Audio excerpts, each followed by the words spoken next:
lo que está sucediendo en México? ¿Cómo definirías las cosas? El público que está siguiendo este programa que está en México y en otros países también oye expresiones del presidente mexicano muy agresivas contra la Corte.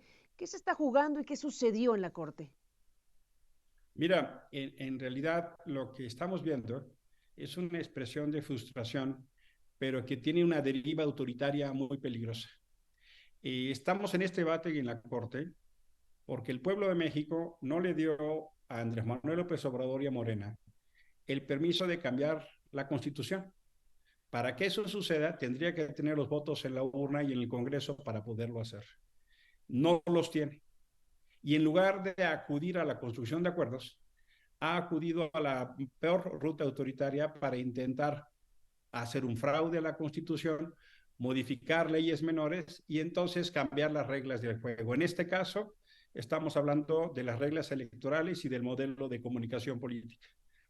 Infelizmente es una práctica reiterada. En el Senado de la República hemos acudido a la Suprema Corte de Justicia en más de 20 ocasiones. La gran mayoría de ocasiones nos ha dado la razón. La última de ellas fue el inconstitucional paso de la Guardia Nacional a la Secretaría de la Defensa Nacional, al Ejército, que también ya la Corte declaró inconstitucional. Esta discusión tiene que ver en cómo entendemos la democracia en México y el pacto social. Y por eso es tan importante acudirlo, porque no basta que López Obrador haya tenido 53%, sino que el pueblo de México a Morena en el 18 le dio 37%, con sus aliados 41%. Y a través de argumentos, trampas, mayorías legislativas, corrupción legislativa, del 18 al 21 en la Cámara de Diputados llegó al 67%. Fíjate la sobrerepresentación. En las urnas 37, en el Congreso 67. No así en el Senado. Pero la cosa cambia en el 21. En el 21, la oposición en su conjunto tuvo 23,5 millones de votos y Morena tuvo 21,2. Así que ni siquiera en el Congreso ahora se actualiza aquello que han tenido más votos.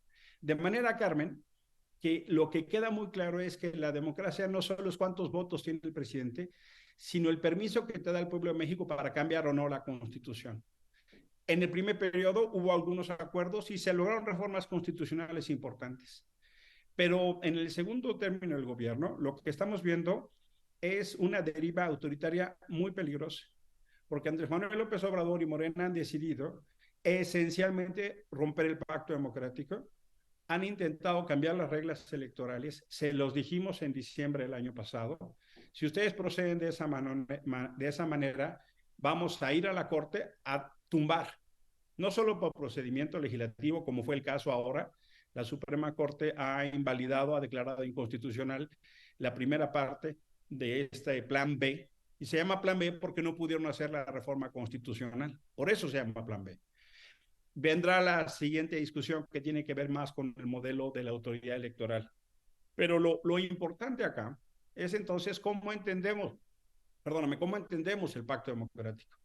Y están en una lanzada autoritaria, no solo contra la oposición, no solo contra la Suprema Corte, sino incluso en una diatriba muy peligrosa de lucrar con la polarización, de atacar a periodistas, de atacar a defensores de derechos humanos. A mí me parece que no es una responsabilidad de la Corte más que revisar si estamos contraviniendo, insisto, un capítulo constitucional. Y en eso no se metió la Corte, porque además tenemos, Carmen, antecedentes de en otros momentos de la historia del país que la Corte ha dicho que los plenos de un Congreso son soberanos y no se metía justamente al procedimiento que se daba en los plenos, sino que revisaba el tema constitucional.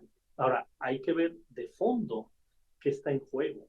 O sea, porque se habló mucho en los meses anteriores que estábamos dando el debate sobre la reforma electoral, de que si el INE no se tocaba y que si el tema electoral, pero de fondo estamos hablando de derechos de minorías. En este plan B consagramos el derecho primero de las mujeres, para que tenga la misma cantidad de candidatas y candidatos, hombres y mujeres, en todas las elecciones, todos los partidos políticos.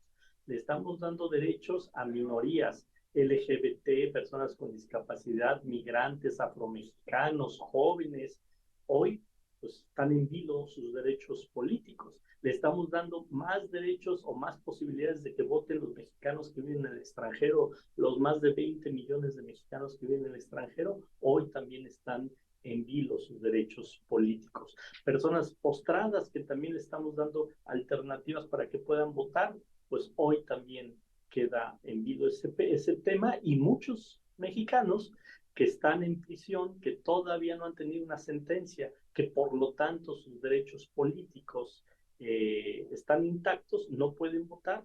En el plan B estamos planteando que el INE tendría que tomarle su voto en el espacio donde estén recluidos, y también a esos mexicanos los estamos dejando sin derechos. Entonces, sí es un tema que nos parece muy preocupante, muy delicado.